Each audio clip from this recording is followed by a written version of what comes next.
Mnogi me poznaju kao glas iza mikrofona, kao nekoga ko vestima, poezijom i reklamama ispunjava vaš radijski i televizijski prostor. Ali kada se svetla studija ugase i utihnu mikrofoni, moj mir stanuje ovde, u mom dvorištu u Runjanima. Odrastao sam pod senkom Vukovog Tršića, gde se reč oduvek poštovala, ali zemlja vas uči nekoj drugoj vrsti pismenosti.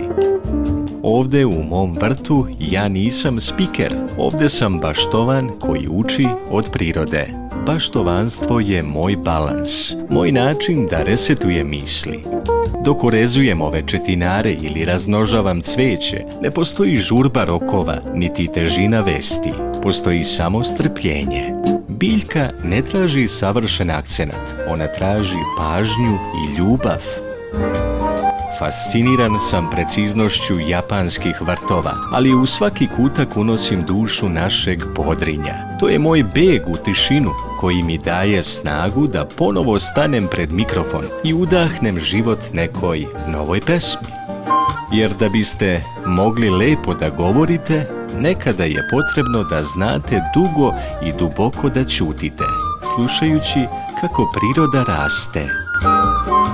Ja sam Mile Vasiljević i ovo je moj svet izvan studija.